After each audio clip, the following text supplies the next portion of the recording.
তোমরা যারা D.El.Ed part 1 2024-26 সেশানে পড়ছো, তোমাদেরকে বলবো তোমরা বারবার করে এই ক্লাসটি দেখে কনসেপ্টটা ক্লিয়ার হয়ে যাও।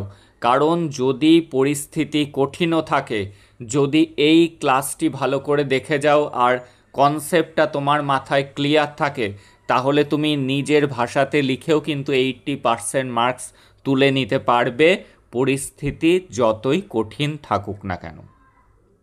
তাহলে চলো আমরা এক এক করে কনসেপ্টগুলি ক্লিয়ার হয়ে নিই। চাইল্ড স্টাডিজ থেকে যে বিষয়টি সবার আগে বুঝতে হবে সেটি হলো বৃদ্ধি ও বিকাশ। আগে এই বিষয়টি বুঝে নাও। এই কনসেপ্টটি একবার বুঝে নিলেই কিন্তু একটি 7 মার্কসের কোশ্চেন, তার পাশাপাশি 2 মার্কস, 1 মার্ক এগুলি কিন্তু তুমি করে আসতে পারবে। দেখো, বৃদ্ধি আর বিকাশ একসাথে আমি লিখে কনসেপ্টটি ক্লিয়ার করে দিয়েছি। পার্থক্য আসুক, বৈশিষ্ট্য আসুক, সব কিন্তু তোমরা পারবে। বৃদ্ধি কি? বৃদ্ধি মানে শুধু আকার ও আয়তনে বড় হওয়া। বৃদ্ধি মানে কেবলমাত্র বড় হওয়া, লম্বা হওয়া, হাত পা বড় হওয়া, এটি হলো বৃদ্ধি, অর্থাৎ আকার আয়তনে বেড়ে যাওয়া। বিকাশ মানে কিন্তু তা নয়। বিকাশ মানে মানসিক, সামাজিক, শারীরিক সব দিকের উন্নতি।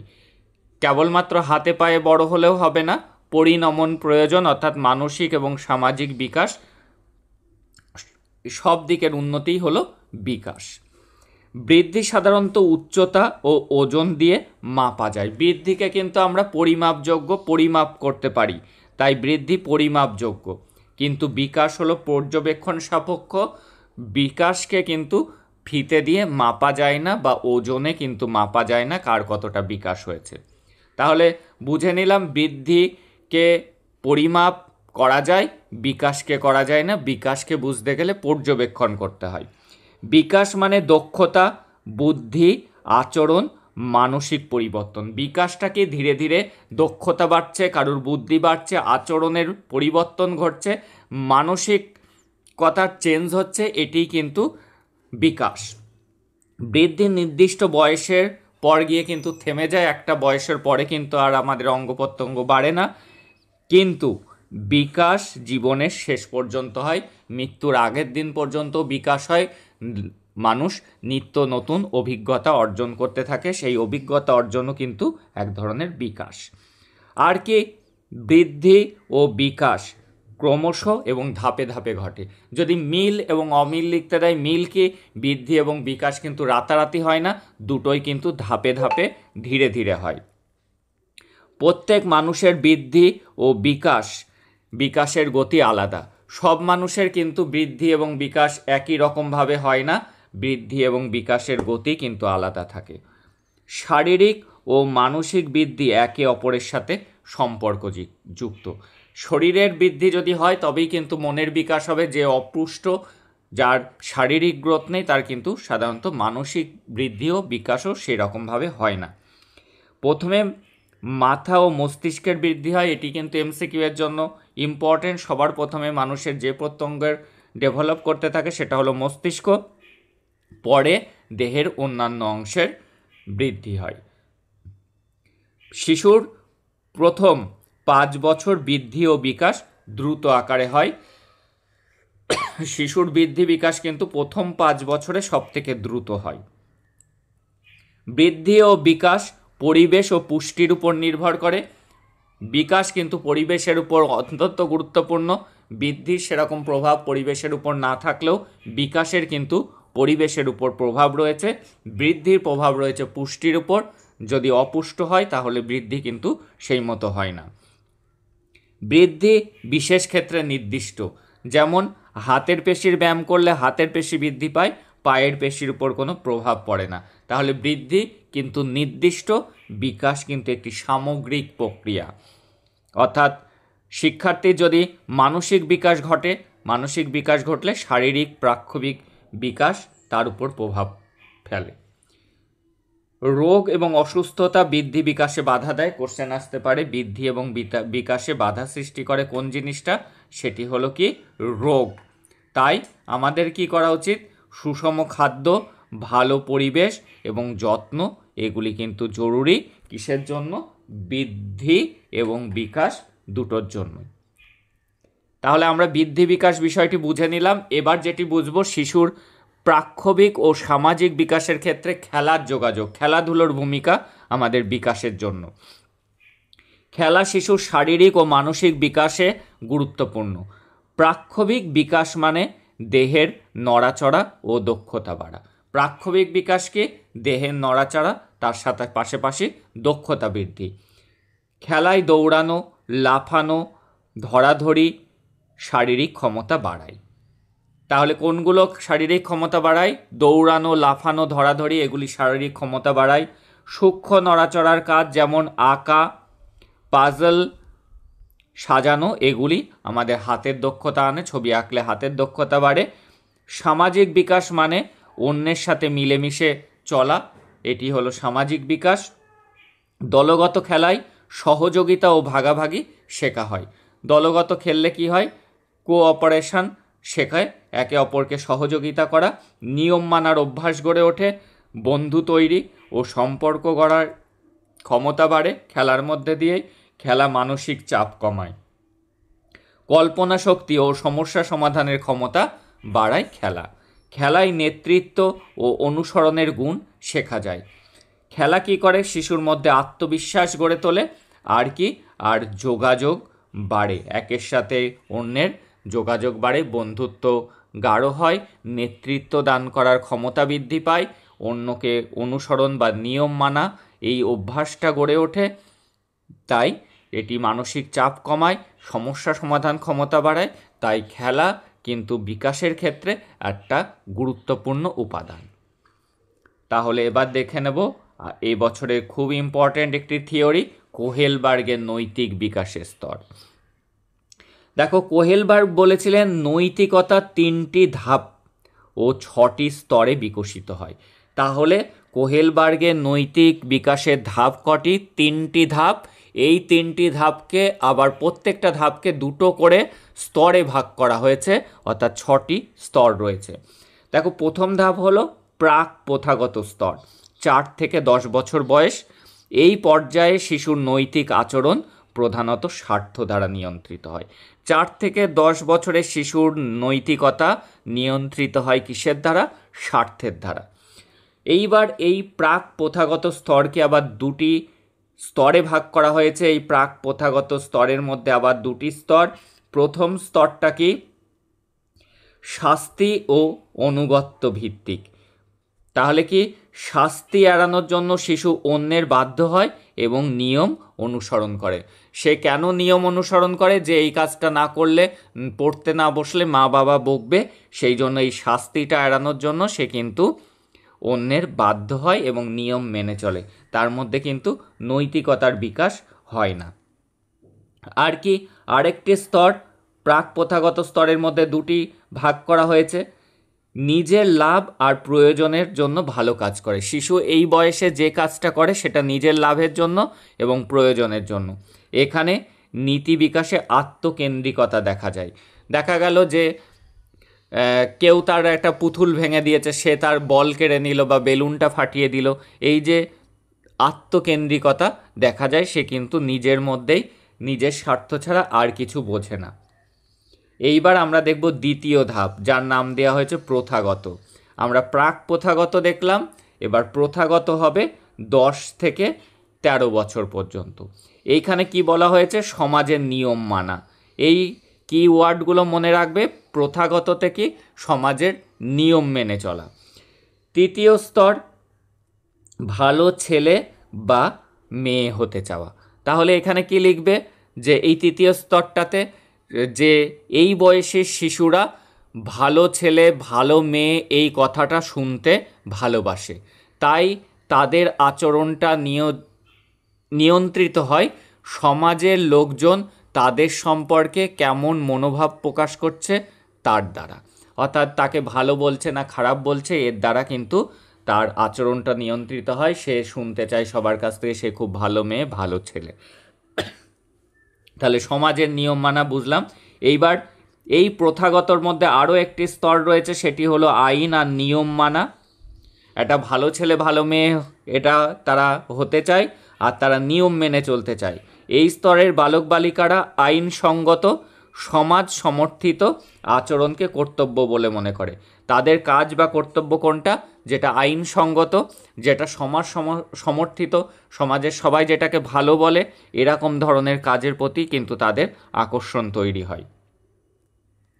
এইবার শেষ স্তরটা কি? প্রথাগত স্তর। তৃতীয় ধাপে আমরা দেখছি উত্তর প্রথাগত। তাহলে প্রাক প্রথাগত, প্রথাগত, উত্তর প্রথাগত, উত্তর প্রথাগত 13 ও তার বেশি, 13 থেকে 18 হতে পারে, কোনো বইয়ে 15 আছে, অর্থাৎ 13 বছর ও তার ঊর্ধ্বে। এইটাকে কি বলা হয়েছে? উত্তর প্রথাগতকে নিজস্ব নৈতিক বিচার। এই বয়সে এসে এইবার তার নৈতিক বিকাশটা হতে থাকে, নৈতিক বিচার করার ক্ষমতা আসে।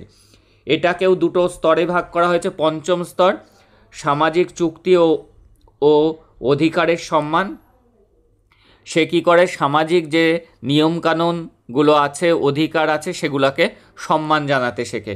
এই স্তরে ব্যক্তি কোনো সিদ্ধান্ত গ্রহণে যুক্তির আশ্রয় নেয়, আইন তার আচরণকে নিয়ন্ত্রণ করে। সে তার আচরণ নিয়ন্ত্রিত হয় আইনের দ্বারা, সমাজের যে নিয়ম নীতিগুলি আছে তার দ্বারা কিন্তু তার আচরণ নিয়ন্ত্রিত হয়, এবং সে কোনো কাজ করতে গেলে কিন্তু যুক্তির আশ্রয় নেয়। আইন কি বলছে এই বিষয়ে, সামাজিক কি নিয়ম নীতি আছে, সে সেই দিক বিচার করে কিন্তু কোনো একটা কাজ করে। আর কি? ষষ্ঠ স্তর অর্থাৎ উত্তর প্রথাগত স্তরকে দুটো ভাগে ভাগ করা হয়েছে, পঞ্চম আর ষষ্ঠ। ষষ্ঠ স্তরে সার্বজনীন নৈতিক নীতি, এই স্তরটির নাম দেওয়া হয়েছে। এই স্তরে ব্যক্তির বিবেক খুব সক্রিয় হয়। পঞ্চম স্তরে আমরা দেখেছি আইনের দ্বারা তার কাজটা নিয়ন্ত্রিত হয়। এবার হলো ষষ্ঠ স্তর, যেখানে ফাইনাল তার নৈতিক বিকাশটা হচ্ছে, সেটা হলো তার বিবেক জাগ্রত হয়।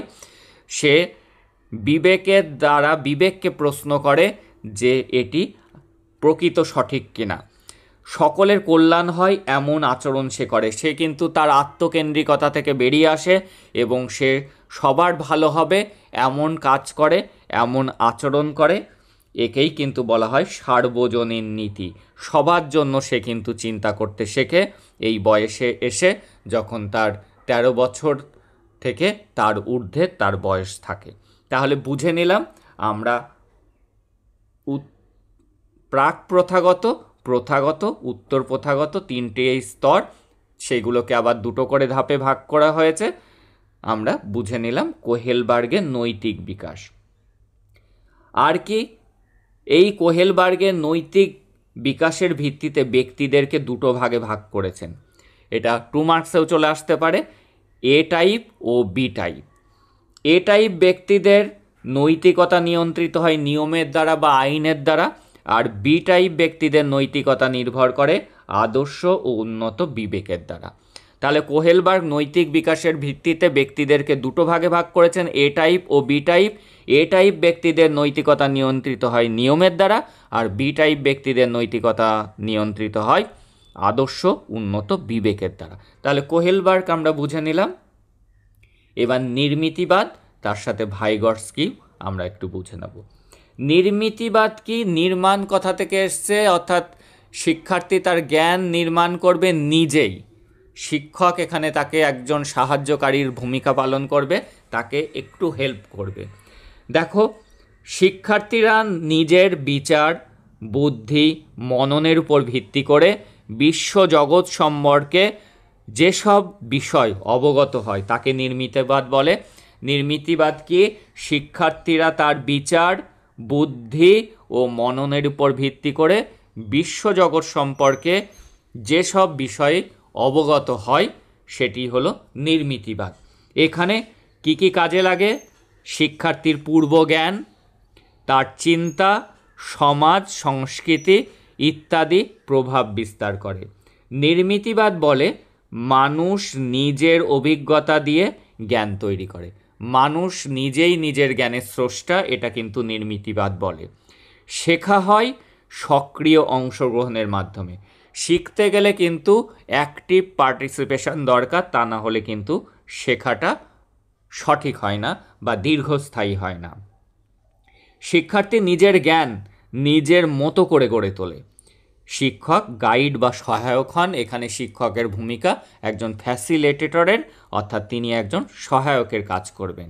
এখানে কিন্তু তিনি ইনস্ট্রাক্টর বা নির্দেশক নন, তিনি কিন্তু জাস্ট একজন সহায়ক।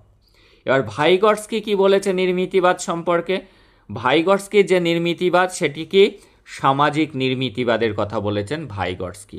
তার মতে শেখা হয় সামাজিক মিথস্ক্রিয়ার মাধ্যমে, অর্থাৎ সবার সাথে মিশে শিশু কিন্তু শেখে। স্কুলে সহপাঠীদের কাছ থেকে শেখে, পরিবারে মা বাবা ভাই বোনের কাছ থেকে শেখে, প্রতিবেশীদের কাছ থেকে শেখে। এইভাবে সামাজিক মিথস্ক্রিয়ার মাধ্যমেই কিন্তু শিশু শেখে। এই যে তার একটা theory zone of proximal development, ভাইগটস্কির একটি থিওরি যাকে বলা হয় জেডপিডি। এই জেডপিডির ফুল ফর্ম কিন্তু এমসিকিউতে ইম্পর্টেন্ট। এই জেডপিডিতে কি বলা হয়েছে? শিক্ষার্থী একা যা পারে না, সহায়ক তা সহায়তায় শিখতে পারে। অর্থাৎ এইবার এটা লেখার পরে তোমরা লিখতে পারো যে শিক্ষার্থীরা যোগ বিয়োগ গুণ ভাগ জানে, কিন্তু বদমাইশ নিয়ম না জানার জন্য তারা সরল পারে না। শিক্ষকের কাজ হবে কি, শিক্ষক তাদেরকে ওই বদমাশ নিয়মটা বলে দেবেন, অর্থাৎ আগে ব্র্যাকেটের কাজ, পরপর কোন কাজগুলো করতে হয়। জাস্ট তিনি কিন্তু অঙ্কটা করে দেবেন না, তিনি খালি সূত্রটা বলে দেবেন, বাকি অঙ্কটা কিন্তু তারা করবে। অর্থাৎ এই জোন অফ প্রক্সিমাল ডেভেলপমেন্ট এটি হলো এমন একটা লেভেল যেখানে গিয়ে শিক্ষার্থী আটকে যায়, কিন্তু ওই জায়গাটাতে একটুখানি ধরিয়ে দিলে সে কিন্তু তার পরবর্তী স্টেপে চলে যেতে পারে। তাই শিক্ষকের কাজ হবে কি, জাস্ট একটু ধরিয়ে দেওয়া, একটু বলে দেওয়া যে সরল করতে গেলে আগে এই বদমাশ নিয়মটা ফলো করে করো। তারা কিন্তু যোগ বিয়োগ গুণ ভাগ পারে, তারা কিন্তু নিমেষেই নিজেরাই সরলটা সলভ করবে, সেখানে কিন্তু শিক্ষক সরলটা করে দেবেন না। এই যে স্ক্যাফোল্ডিং কথার অর্থ হলো এই যে সহায়তা ধীরে ধীরে কমিয়ে দেওয়া, অর্থাৎ যখনই শিক্ষার্থীরা সেই বিষয়টি বুঝে গেল, স্ক্যাফোল্ডিং কথার অর্থ মাচা বা ভাড়া দেওয়া, অর্থাৎ শিক্ষকের কাজ সেইটাই, জাস্ট তিনি ওখানে ধরিয়ে দিলেন। ধরিয়ে দেওয়ার পর যখন তারা পেরে গেল, আস্তে আস্তে তিনি নিজের সহায়তাটাকে উইথড্র করলেন, সহায়তা কমিয়ে দিলেন। পরের সরলটা তারা কিন্তু আর বদমাশ নিয়ম শিক্ষককে জিজ্ঞাসা করলো না বা শিক্ষক বললেন না, তারা বিষয়টি বুঝে গিয়েছে। তারা পরের সরলটা কোনো কিছু শিক্ষকের কাছে না শুনেই নিজেরাই কিন্তু সমাধান করতে পারলো। এটি হলো জোন অফ প্রক্সিমাল ডেভেলপমেন্ট এবং স্ক্যাফোল্ডিং, যেটি ভাইগটস্কির একটি তথ্য বা থিওরি বলা যেতে পারে। ভাষা, এই ভাষা শেখা ও চিন্তার গুরুত্বপূর্ণ একটা উপাদান। অর্থাৎ কোনো কিছু শিখতে গেলে বা কোনো কিছু চিন্তা করতে গেলে তার জন্য যেটি দরকার সেটি হলো ভাষা।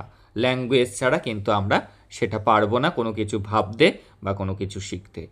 বন্ধু, পরিবার, শিক্ষক শেখায় বড় ভূমিকা পালন করে, কারণ সামাজিক মিথস্ক্রিয়ার মাধ্যমে নির্মিতবাদ বলেছে যে শিশুরা শেখে, অর্থাৎ কাদের সাথে মিথস্ক্রিয়া করে, মিলেমিশে, বন্ধুদের সাথে, পরিবারের সাথে, শিক্ষকের সাথে। তাই তারা কিন্তু এই শেখার বিষয়ে বড় ভূমিকা পালন করে। জ্ঞান কেবল বই থেকে নয়, অভিজ্ঞতা থেকেও আসে। কেবলমাত্র বই পড়ে কিন্তু জ্ঞান অর্জন করা যায় না, জ্ঞান কিন্তু অভিজ্ঞতার মধ্যে থেকে আসে। শেখার সময় প্রশ্ন করতে উৎসাহিত করা উচিত। শিক্ষকের কাজ হবে যে শেখার সময় তাদেরকে প্রশ্ন করতে উৎসাহিত করতে হবে। এই কারণেই কিন্তু মাইক্রো লেসনের স্কিলও রয়েছে। একজন শিক্ষক হয়ে তুমি কিভাবে ছাত্রছাত্রীদেরকে প্রশ্ন করতে উৎসাহ দান করবে, যে তারা তোমাকে প্রশ্ন জিজ্ঞেস করবে সেই টপিকের উপর। শেখার ক্ষেত্রে যৌথ কাজ ও দলগত আলোচনা গুরুত্বপূর্ণ। শিখতে গেলে তাদেরকে যৌথ কাজ দিতে হবে, দলগত কাজ দিতে হবে, গ্রুপ ওয়ার্ক দিতে হবে, তাহলে কিন্তু তারা ভালো করে শিখতে পারবে। যেটা একজন জানে একজন জানে না, সে যে জানে তার কাছ থেকে জেনে নিতে পারবে, সেই শেখাটা কিন্তু দীর্ঘস্থায়ী হবে। বাস্তব জীবনের উদাহরণ দিলে শেখা স্থায়ী হয়। শেখা সবসময় একটি সক্রিয় প্রক্রিয়া। শেখা কি এমসিকিউ এর জন্য ইম্পর্টেন্ট, একটি সক্রিয় প্রক্রিয়া। এইবার দেখে নেব স্কিনার ও সক্রিয় অনুবর্তন, যার ইংরেজি হলো অপারেন্ট কন্ডিশনিং।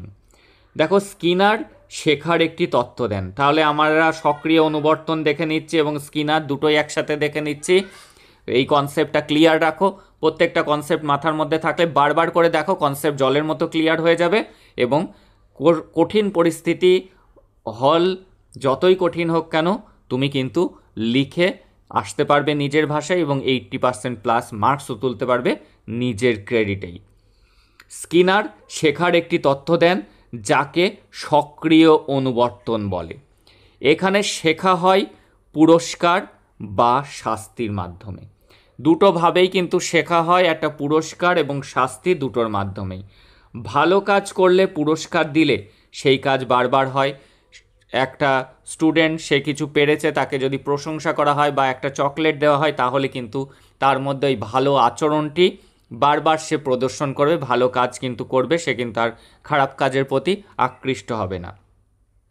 খারাপ কাজ করলে শাস্তি দিলে তা কমে যায়, অর্থাৎ কেউ খারাপ কাজ করলে তাকে বকাবকি দিলে সে কিন্তু সেই খারাপ কাজটা কমায়। তাই বলে সে কিন্তু ভালো হয়ে যায় না, এই বিষয়টি মনে রাখতে হবে, কিন্তু সে তার ওই খারাপ দুষ্টুমির পরিমাণ সে কিন্তু কমায়। তিনি একটি প্রাণী ও মানুষের আচরণ প্রয়োগ করে দেখিয়েছেন। এই থিওরিটি তিনি প্রাণী ও মানুষের আচরণে প্রয়োগ করে দেখিয়েছেন। উদাহরণ, ইঁদুর বোতাম চাপলে খাবার পায়, তাই সে বোতাম চাপা শিখে যায়। অর্থাৎ কি, যে তার যে স্কিনারের যে পরীক্ষা, তিনি একটা খাঁচার মধ্যে একটি ইঁদুর রেখে বাইরে তিনি খাবার দিয়েছেন খাঁচার বাইরে, এবং একটি বোতাম বা লিভার রয়েছে যাতে চাপ পড়লে দরজাটা খুলে যায়। বারবার চেষ্টা ছোটোছুটি করতে করতে ইঁদুরের পা যখনই সেই লিভারে পড়ে দরজাটা খুলে যায়, সে খাবার গ্রহণ করে।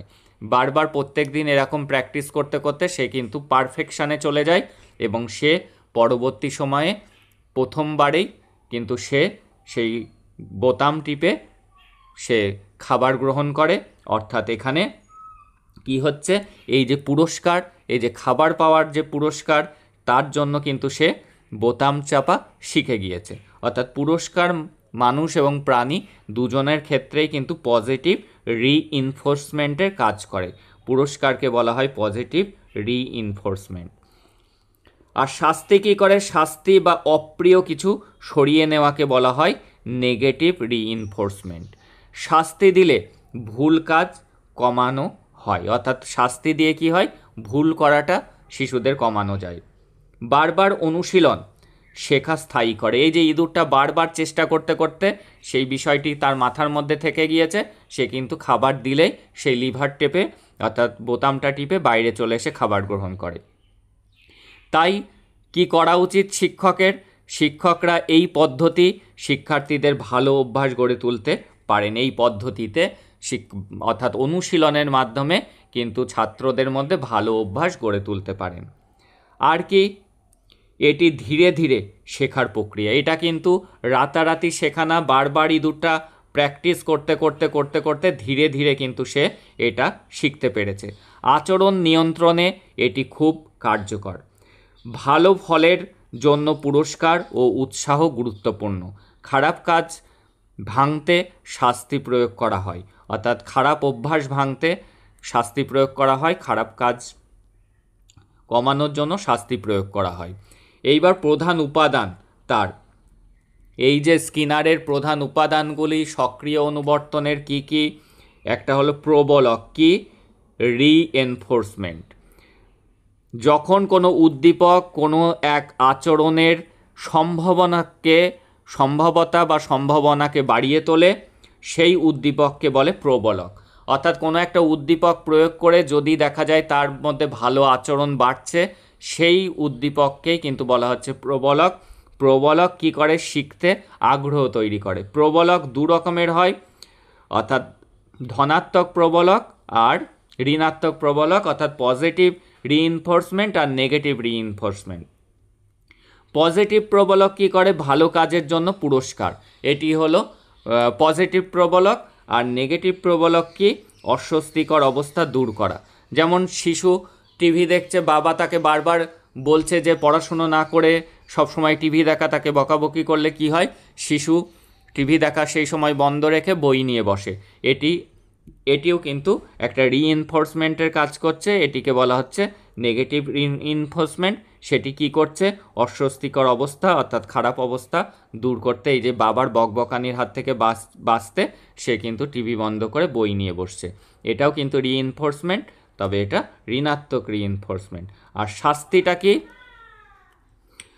প্রবলকের ঠিক বিপরীত প্রক্রিয়া হলো শাস্তি, ভুল কাজ বন্ধ করতে ব্যবহৃত হয়। এতে কিন্তু কোনো রকম পজিটিভ এফেক্ট পড়ে না। শিশু কিছু একটা করলে, তাকে বকলে সে ওই কাজটি সাময়িকভাবে থামায়, কিন্তু তার মানে যে সে ভালো হয়ে গেল, তারপর থেকে আর এবার ভালো ভালো কাজ করা শুরু করলো, সেটা হয় না, কিন্তু ভুল কাজটাকে কমাতে সাহায্য করে। সংক্ষেপে কি বলা যায়, স্কিনারের মতে শেখা মানে সঠিক আচরণকে প্রবলকের মাধ্যমে শক্ত করা এবং ভুল আচরণকে কমানো। এবার প্রাচীন অনুবর্তনের বৈশিষ্ট্য দেখে নেব। দেখো, প্রাচীন অনুবর্তন, দুই ধরনের অনুবর্তনের মধ্যে একটি আসার সম্ভাবনা আছে, সক্রিয় অথবা প্রাচীন। প্রাচীন অনুবর্তন তথ্যটি দিয়েছেন কে? প্যাভলভ। ইম্পর্টেন্ট কোশ্চেন এমসিকিউতেও। দেখো, তিনি কুকুরের উপর পরীক্ষা করেছিলেন। কিসের উপর তিনি পরীক্ষা করেছেন? কুকুরের উপর। স্কিনার কিসের উপর? ইঁদুরের উপর। এগুলোও কিন্তু এমসিকিউ এর জন্য জরুরি। খাবার দিলে কুকুর লালা ঝরাতো, ঘন্টা বাজিয়ে খাবার দিলে কুকুর ঘন্টা শুনেই লালা ঝরাতে শিখে যায়। এখানে শেখা সংযোগের মাধ্যমে হয়, অর্থাৎ কুকুরকে খাবার দেওয়া হয় রোজ, খাবার দেখলেই তার লালা ঝরতে থাকে। কি করা হলো? কুকুরকে আগে ঘন্টা বাজানো হলো এবং তারপরে খাবার। এই ঘন্টা বাজিয়ে খাবার দিতে দিতে কুকুর যেই ঘন্টার ধ্বনি শোনে তখনই তার লালা নিঃসরণ হয়, খাবার দেখার আগেই তার লালা কিন্তু চলে আসে। এখানে কি হয়? শেখাটা হয় সংযোগের মাধ্যমে। প্রাকৃতিক উদ্দীপক হলো খাবার, আর কৃত্রিম উদ্দীপক হলো ঘন্টা। একসাথে দিলে নতুন প্রতিক্রিয়া তৈরি হয়। এটি অজান্তেই ঘটে। মানুষ অনেক অভ্যাস এইভাবে গড়ে ওঠে, অজান্তেই মানুষের অনেক অভ্যাস গড়ে ওঠে। উদাহরণ যেমন হাসপাতালে গন্ধ পেলেই অসুস্থতার কথা মনে পড়ে। শর্তযুক্ত উদ্দীপক নতুন প্রতিক্রিয়া তৈরি করে। একবার শিখলে কিছুদিন তা থাকে, তবে পুনরাবৃত্তি না হলে শেখা ভুল হয়ে যায়। শেখাই অনুশীলনের মাধ্যমে এটি কাজে লাগে। শিক্ষায় কি হয়? অনুশীলনের মাধ্যমে কিন্তু কাজে লাগে, অর্থাৎ প্রত্যেকটা অনুবর্তনের ক্ষেত্রেই কিন্তু জরুরি অনুশীলন না করলে কিন্তু শেখা যাবে না। আবার কিছুদিন যদি ঘন্টার ধ্বনি দেওয়া বন্ধ রাখা হয় তাহলে কুকুর কিন্তু ভুলে যায় সেই বিষয়টি, তার কিন্তু লালা নিঃসরণ হওয়া আবার বন্ধ হয়ে যাবে। সেই জন্য তাকে দরকার, শিক্ষার্থীদেরকেও দরকার অনুশীলন করানো, বারবার করে কোনো কিছু অনুশীলন করানো। উদাহরণ, যদি শিক্ষক প্রতিদিন ঘন্টা বাজিয়ে ক্লাস শুরু করেন, কিছুদিন পর ঘন্টা শুনলেই ছাত্ররা স্বয়ংক্রিয়ভাবে চুপ হয়ে মনোযোগী হবে। এটাই হলো প্যাভলভের প্রাচীন অনুবর্তন। অর্থাৎ শিক্ষক ক্লাসে ঢোকার আগে ঘন্টা বাজিয়ে তারপরে ক্লাসে ঢুকছেন। কিছুদিন এই ঘন্টা বাজিয়ে শিক্ষক যদি ক্লাসে ঢোকেন তাহলে ঘন্টার আওয়াজ পেয়েই কিন্তু শিক্ষার্থীরা তারা চুপচাপ হয়ে মনোযোগী হয়ে পড়বে। এটাই কিন্তু প্যাভলভের প্রাচীন অনুবর্তন। এবার শিক্ষাক্ষেত্রের প্রয়োগ কি? এটা দুটো জিনিসই তৈরি করে, ভয় ও আগ্রহ তৈরি করতে ব্যবহৃত হয়, ভালো অভ্যাস গড়ে তুলতেও কিন্তু এটি সহায়ক। এবার কনসেপ্ট ক্লিয়ার করে নেব থর্নডাইকের প্রচেষ্টা ও ভুলের তথ্য সম্পর্কে। দেখো, প্রচেষ্টা ও ভুল সংক্রান্ত শিক্ষণ, এটি কার এই তথ্যটি? এটি থর্নডাইকের তথ্য। এর বৈশিষ্ট্যগুলি, তিনটে বৈশিষ্ট্য এবছর ইম্পর্টেন্ট বৈশিষ্ট্যগুলি দেখে নেব। তাছাড়া যদি তার পরীক্ষা আসে তাহলেও কিন্তু এই কনসেপ্ট ক্লিয়ার থাকলেই কিন্তু তুমি সব পারবে। দেখো, প্রথম বৈশিষ্ট্য কি? প্রচেষ্টা ও ভুলের মাধ্যমে শেখা। ব্যক্তি এবং প্রাণী কিন্তু বারবার চেষ্টা করে, তার মাধ্যমেই কিন্তু শেখে। প্রথমে অনেক ভুল হয়, ধীরে ধীরে সঠিক সমাধান পাওয়া যায়। ভুল থেকে শেখা স্থায়ী হয়। প্রতিটি ভুল ভবিষ্যতে সঠিক উত্তর খুঁজে পেতে সাহায্য করে। তাহলে দেখো, তিনি একটা পরীক্ষা করেছিলেন, পাজল বক্সের পরীক্ষা। তাতে তিনি যে পশুটাকে নিয়েছিলেন, জন্তুটাকে নিয়েছিলেন, সেটি হলো একটি ক্ষুধার্ত বিড়াল। ক্ষুধার্ত বিড়ালকে একটি পাজল বক্সের মধ্যে রেখেছিলেন এবং সেই বক্সে একটা ছিটকিনি ছিল এবং এমন একটা ব্যবস্থা করা ছিল যে ওই খাঁচার মধ্যে এমন একটা জায়গা রয়েছে সেখানে পা দিলেই ছিটকিনিটা অটোমেটিক খুলে যাবে। এবং তিনি কি করলেন, যে সেই ক্ষুধার্ত বিড়ালটাকে খাঁচার মধ্যে রেখে ছিটকিনি দিলেন এবং বাইরে খাবার দিলেন, এবং বিড়ালটি খাবার খাওয়ার জন্য ছটফট করতে লাগলো, খাঁচার মধ্যে লাফাতে লাগলো, এবং হঠাৎ করে তার পা সেই নির্দিষ্ট জায়গায় পড়তেই ছিটকিনি খুলে গেল, সে খাবার গ্রহণ করলো। দ্বিতীয় দিনও তাই, বিড়ালটা খাবার দেখে ছোটোছুটি শুরু করলো এবং আবার নির্দিষ্ট স্থানে পা পড়তেই সেই ছিটকিনি খুলে গেল, কিন্তু প্রথম দিনের থেকে অনেক কম সময় লাগলো। তৃতীয় দিন আরও কম সময় লাগলো এবং কয়েকদিন এই পরীক্ষা চলার পর শেষে গিয়ে খাবার দেখা মাত্রই বিড়ালটি ওই নির্দিষ্ট স্থানে পা দিয়ে ছিটকিনি খুলে বাইরে বেরিয়ে সেই খাবারটি গ্রহণ করলো। অর্থাৎ এর থেকে কী বোঝা যায়, শিক্ষার্থী বা প্রাণী প্রথমে বারবার চেষ্টা করে, অনেক ভুল হয় প্রথমবার, বারবার ভুল, বিভিন্ন জায়গায় সে ছুটোছুটি করেছে বিক্ষিপ্তভাবে, ধীরে ধীরে সমাধান পায়। প্রথম দিন যা সময় লাগলো, দ্বিতীয় দিন কম, তৃতীয় দিন আরেকটু কম, এইভাবে কিন্তু ভুল থেকে তার শেখাটা স্থায়ী হয় এবং প্রতিটি ভুল ভবিষ্যতে সঠিক উত্তর খুঁজে পেতে সাহায্য করে। তাহলে প্রথম বৈশিষ্ট্য প্রচেষ্টা ভুলের মাধ্যমে শেখা আমরা বুঝলাম। পরীক্ষাটাও যদি আসে, যেটা আমি মুখে বললাম, এটিই কিন্তু তুমি লিখে আসবে। দেখো, দ্বিতীয় বৈশিষ্ট্য কি, ধীরে ধীরে উন্নতি। একবারে সঠিক উত্তর পাওয়া কঠিন, বারবার অনুশীলনে ভুল কমে যায়। তাই বলবো, এই বারবার যদি তুমি শোনো, তাহলে তোমার কনসেপ্টটি ধীরে ধীরে ধীরে ধীরে মাথার মধ্যে গেঁথে যাবে। তখন যাই কোশ্চেন আসুক, যেমন পরিস্থিতি হোক, তুমি নিজের ভাষাতে লিখে কমপ্লিট করে দিয়ে আসতে পারবে।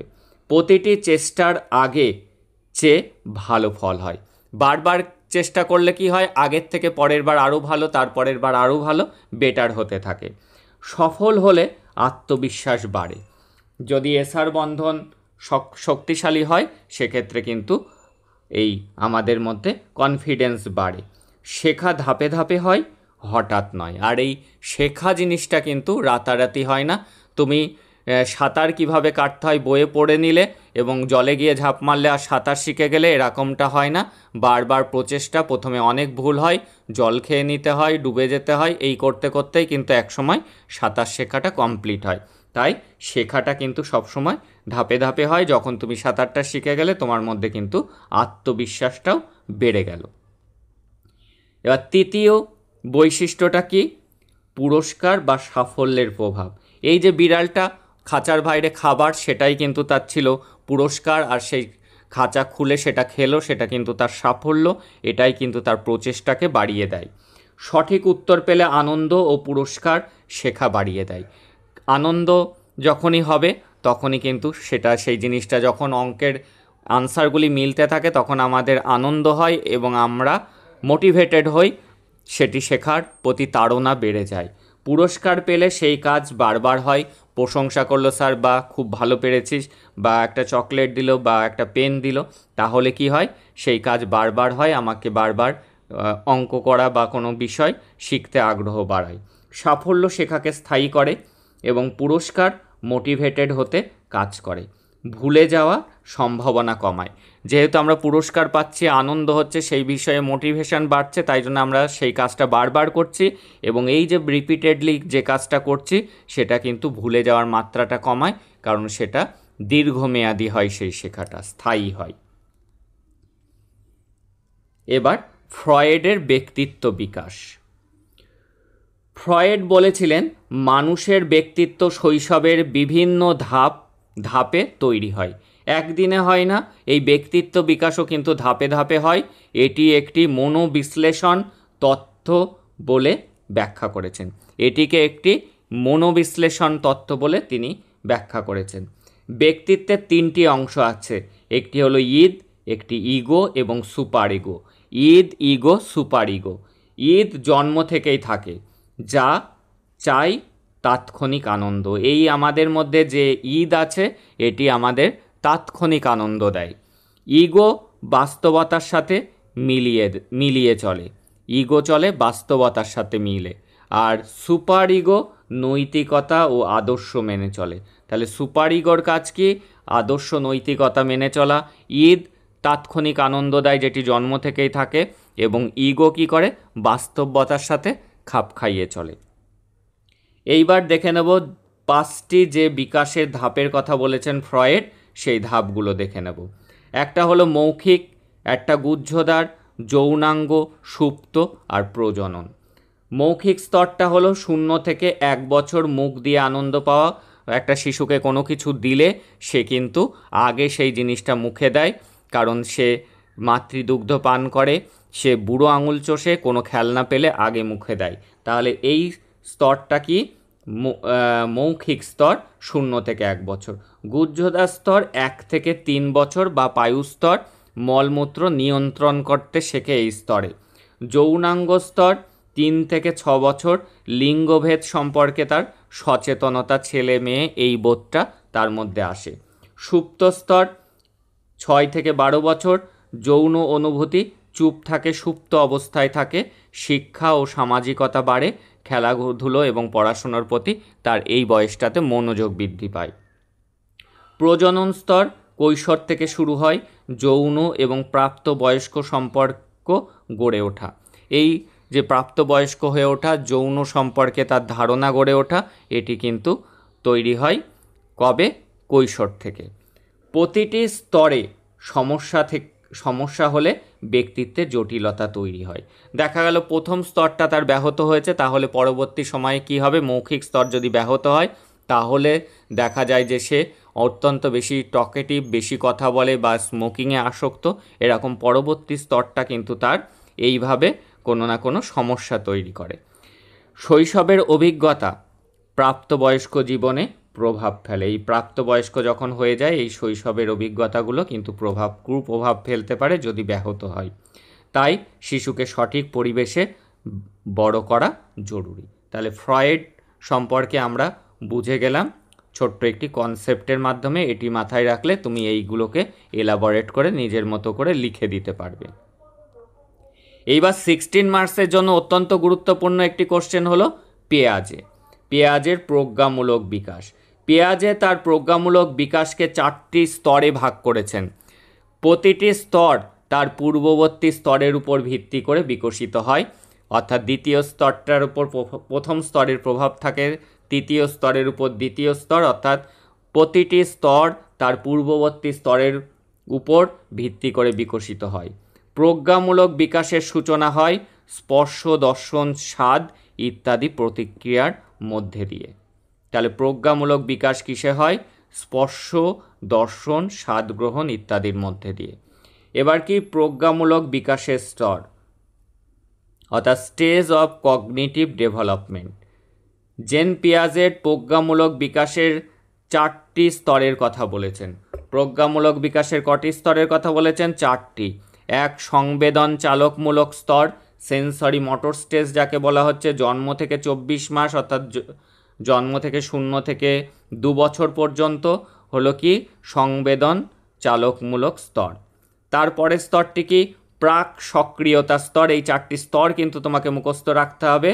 আর বয়স সীমাগুলো 2 থেকে 7 বছর, মূর্ত সক্রিয়তা স্তর 7 থেকে 11, যৌতিক সক্রিয়তা স্তর 11 থেকে 18 বছর। আর সংবেদন চালকমূলক স্তর, এই স্তরটির বয়স সীমা হলো জন্ম থেকে 2 বছর পর্যন্ত। এই বয়সী শিশুরা দেহ সঞ্চালন ও ইন্দ্রিয়ের ব্যবহার করে পরিবেশের সঙ্গে প্রতিক্রিয়া করে, যার ফলে জ্ঞানের বিকাশ ঘটে। অর্থাৎ এই বয়সের শিশুরা কি করে? দেহ অঙ্গ সঞ্চালন এবং ইন্দ্রিয় ব্যবহার করে পরিবেশের সাথে প্রতিক্রিয়া করে এবং যাতে তাদের মধ্যে জ্ঞানের বিকাশ ঘটে। এই স্তরে 2টি গুরুত্বপূর্ণ বৈশিষ্ট্য হলো আত্মকেন্দ্রিকতা। শিশু নিজের জগতে বাস করে, নিজেকে নিয়েই সে ব্যস্ত থাকে, অন্যের অস্তিত্ব সম্পর্কে তার সচেতনতা থাকে না, খালি নিজেকে নিয়েই কিন্তু সে ব্যস্ত থাকে। আত্মকেন্দ্রিকতা, শিশু নিজের জগতে বাস করে, নিজেকে নিয়েই ব্যস্ত থাকে, অন্যের অস্তিত্ব সম্পর্কে তার কোনো সচেতনতা থাকে না। আর বস্তুস্থায়িত্ব সম্পর্কে শিশুর কোনো বাধা বোধ থাকে না। কোনো বস্তু বা ব্যক্তিকে শিশুর নিকট থেকে দূরে সরিয়ে নিলে তারা মনে করে ওই বস্তু আর ব্যক্তি আর নেই। এই বিষয়ে পিয়াজে বস্তু স্থায়িত্ব সম্পর্কে চেতনার অভাব বলেছেন। অর্থাৎ বস্তু স্থায়িত্ব সম্পর্কে তার কোনো বোধ থাকে না, কোনো বস্তু তার সামনে থেকে সরিয়ে নিলে সে কিন্তু সেই বিষয়ে ভুলে যায় বা তার মনে হয় যে সেই বস্তুটা আর নেই। এইবার কি প্রাক সক্রিয়তার স্তর। এই স্তরের সময়কাল কি 2 বছর থেকে 7 বছর পর্যন্ত। পিয়াজের মতে সক্রিয়তা হলো জ্ঞান অর্জনের জন্য মানসিক ক্রিয়া। সক্রিয়তা কি? জ্ঞান অর্জনের জন্য মানসিক ক্রিয়া। কোনো বস্তু সম্পর্কে জানতে তার প্রতি সক্রিয় হওয়া প্রয়োজন। প্রাক সক্রিয়তার স্তরে শিশু সংকেত ব্যবহার করে, যেমন ভাষার ব্যবহার। প্রাক সক্রিয়তার স্তরে সে সংকেত ব্যবহার করে, তার সংকেতটা কি? ভাষার ব্যবহার, কিন্তু মানসিকভাবে নিয়ন্ত্রণ করার ক্ষমতা অর্জন করে না। অর্থাৎ 2 থেকে 7 বছর বয়স সে সক্রিয়তা তার কি হয়? শিশু সংকেত ব্যবহার করে, কিসের মাধ্যমে? ভাষার মাধ্যমে, কিন্তু মানসিক নিয়ন্ত্রণ করার ক্ষমতা সে কিন্তু অর্জন করে না 2 থেকে 7 বছরে। এই স্তরের বৈশিষ্ট্যগুলো কি? এক হলো বাস্তববাদ। শিশু ধীরে ধীরে প্রকৃত জগতের অস্তিত্ব স্বীকার করে। এই যে তার প্রকৃত যে জগৎ রয়েছে, সেই জগৎ আত্মকেন্দ্রিকতা থেকে বেরিয়ে সে কিন্তু প্রকৃত জগতের অস্তিত্ব স্বীকার করে। বহির্জগৎ ও অন্তর্জগৎ সম্পর্কে তার একটা জ্ঞান হয়, বাইরেও যে একটা জগৎ রয়েছে সেই সম্পর্কেও কিন্তু তার একটা জ্ঞান হয়। সর্বপ্রাণবাদ হলো সব বস্তুকে সজীব বলে মনে করা। শিশুদের এই বৈশিষ্ট্য দেখা যায়, অর্থাৎ সব কিছুর মধ্যে প্রাণ আছে এটা কিন্তু তারা ভাবতে থাকে। কৃত্রিমতা, শিশুরা মনে করে সব কিছুই মানুষের সৃষ্টি, একেই কৃত্রিমতাবাদ বলে। শিশুরা কি মনে করে? সব কিছুই কিন্তু মানুষের সৃষ্টি, এটাই কিন্তু কৃত্রিমতাবাদ। আর অবযুক্তি বিচার, এখানে বিচারকরণ একটি থেকে অন্যটি যা অযৌক্তিক। যেমন সূর্য পড়ে যায় না কারণ এটি উত্তপ্ত, সূর্য থেমে আছে কারণ এটি হলুদ। এই রকম অযৌক্তিক তারা চিন্তাভাবনা করে। এবার মূর্ত সক্রিয়তার স্তর দেখব। মূর্ত সক্রিয়তা কি? এই স্তরের বয়সসীমা 7 থেকে 11 বছর হয়। এই স্তরের চিন্তাধারার সঙ্গে এই স্তরের চিন্তাভাবনার সাথে প্রাক সক্রিয়তা চিন্তাধারার বেশ পার্থক্য লক্ষ্য করা যায়। প্রাক সক্রিয়তা স্তরের মানসিক সক্রিয়তা যে সীমাবদ্ধতা আছে, এই স্তরে তা থাকে না। প্রাক সক্রিয়তার স্তরে যে মানসিক সক্রিয়তার একটা সীমাবদ্ধতা আছে, এই স্তরে তা থাকে না। প্রকৃত মানসিক সক্রিয়তা এই স্তরে পরিলক্ষিত হয়। এই স্তরের শিক্ষার্থীরা বিপরীত চিন্তার ক্ষমতা রাখে, অর্থাৎ তারা নেগেটিভ চিন্তা, এটা যদি না হয় তাহলে কি হতে পারে, সেই চিন্তাও তারা কিন্তু করতে শেখে 7 থেকে 11 বছর বয়সে। তবে তার কেবল মুহূর্ত বস্তু বা ঘটনার প্রেক্ষিতেই এটা হবে মূর্ত বস্তু বা ঘটনার প্রেক্ষিতেই মানসিক সক্রিয় হতে পারে। তারা কেবল এই সক্রিয়তা, মানসিক সক্রিয়তা কেবলমাত্র তারা মূর্ত বস্তু যেটা চোখের সামনে দেখছে তার সম্পর্কেই কিন্তু সে ধারণা করতে পারে। বিমূর্ত চিন্তা বা ঘটনার উপরে কিন্তু সে তার মানসিক সক্রিয়তা দেখাতে পারে না। মূর্ত সক্রিয়তা স্তরের কয়েকটা বৈশিষ্ট্য দেখে নেব। একটা হলো সংরক্ষণ। কেবল বস্তুর বাহ্যিক কিছু পরিবর্তন হলে মূল বস্তুটির কোনো পরিবর্তন হয় না, এই বোধকেই বলা হয় সংরক্ষণ বোধ। অর্থাৎ একটা মাটির তাল নেওয়া হলো, সেটি দিয়ে একবার মাছ করা হলো, সেটি দিয়ে বাঘ করা হলো, কিন্তু মূল বস্তুটির পরিবর্তন হলো না, সেটা কিন্তু মাটিই থাকলো, বা কতটা পরিমাণ সেই পরিমাণই থাকলো। এই বোধটা কিন্তু তার মধ্যে এই বয়সে চলে আসে। ক্রমপর্যায় হলো বস্তুর আকার বৃদ্ধি বা হ্রাসের প্রেক্ষিতে বিন্যাস করা। এই স্তরের শিশুরা ছোট বড় ব্লক সাজাতে পারে, বড়টা আগে, তারপরে তার থেকে ছোট, তার থেকে ছোট, এইভাবে কিন্তু তারা বড় থেকে ছোট বা ছোট থেকে বড় দুটোই কিন্তু তারা সাজাতে পারে, বস্তুর আকার, আকৃতি, রং এগুলো মিলিয়ে। শ্রেণীকরণ কি?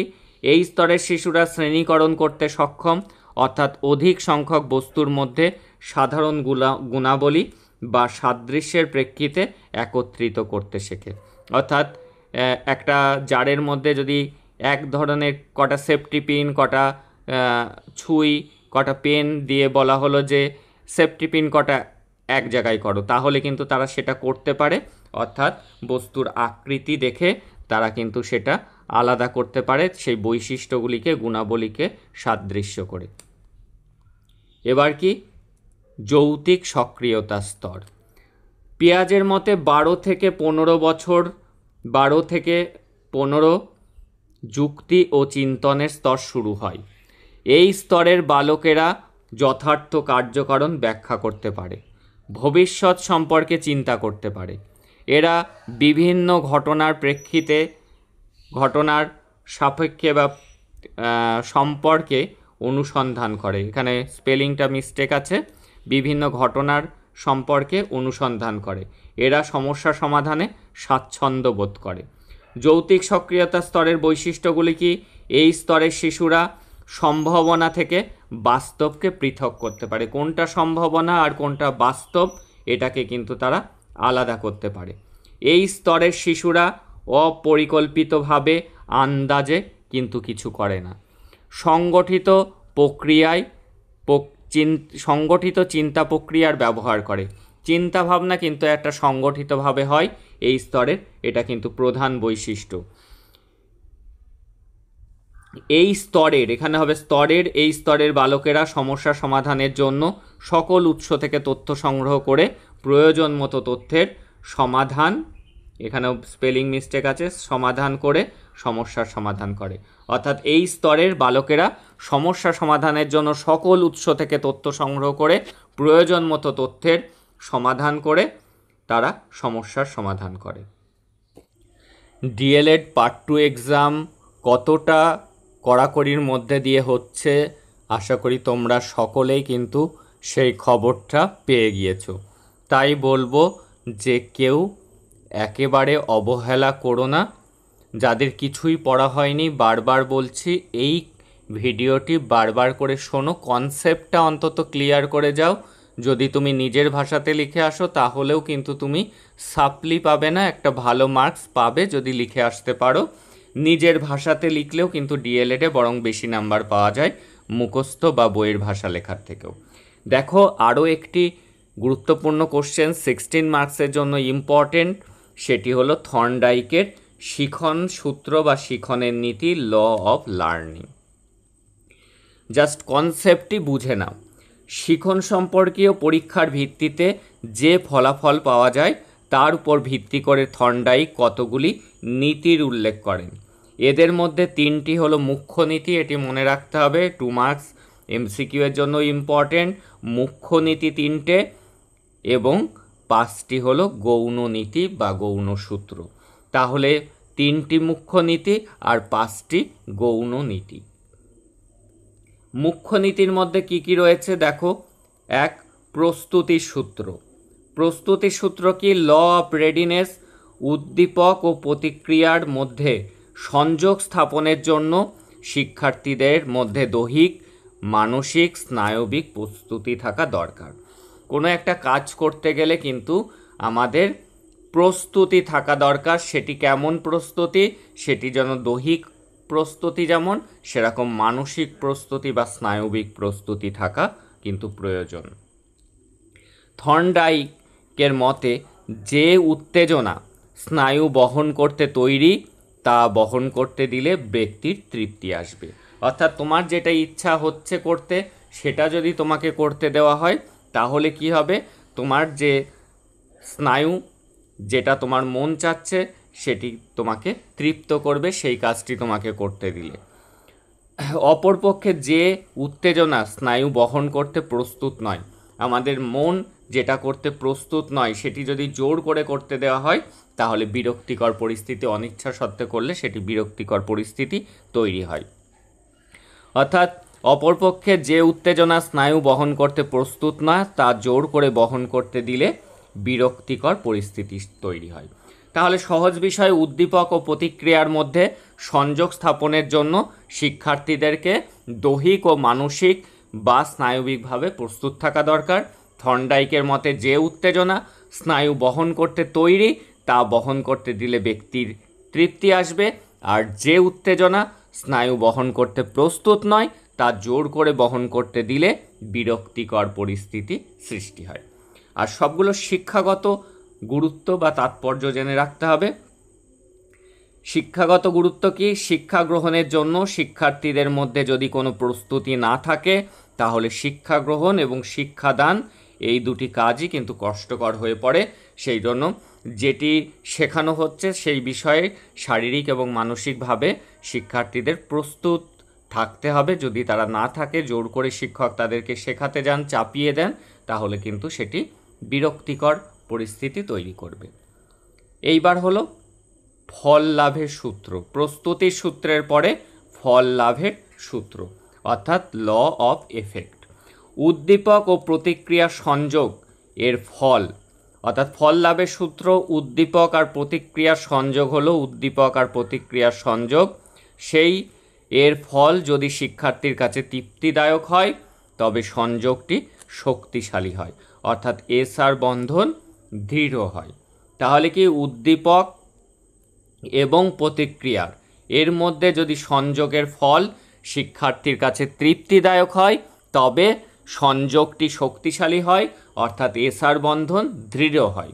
অপরপক্ষে সংযোগের ফল যদি বিরক্তিকর হয় তবে সংযোগটি শিথিল হয়ে পড়ে, অর্থাৎ এসআর বন্ধন দুর্বল হয়। একদম সহজ কথা। শিক্ষাগত গুরুত্ব কি? কোনো বিষয়ে শিখন যদি শিক্ষার্থীকে আনন্দ বা তৃপ্তি দেয় তবে ওই বিষয়ে শিখতে শিক্ষার্থীর স্বাভাবিক প্রেরণা দেখা যায়। কোনো বিষয়, কোনো কিছু কাজ করে যদি সে তৃপ্তি পায় তাহলে সেই বিষয়ে প্রেরণা তার তৈরি হয়। দেখালো অঙ্ক করে অঙ্কগুলো মিলে গেল, তার মধ্যে একটা তৃপ্তি বা আনন্দ হলো, তাতে অঙ্ক করার প্রতি ইচ্ছা তার কিন্তু বেড়ে যায়। আবার বিরক্তিকর শিখন প্রেরণা সৃষ্টিতে বাধা দান করে। দেখা গেলো অঙ্ক একটাও মিলছে না, তখন কিন্তু তার ওই অঙ্ক করার প্রতি ভীতি চলে আসবে। এই বিষয়ে শিখন দুর্বল হয়ে পড়ে। এবার কি অনুশীলনের সূত্র।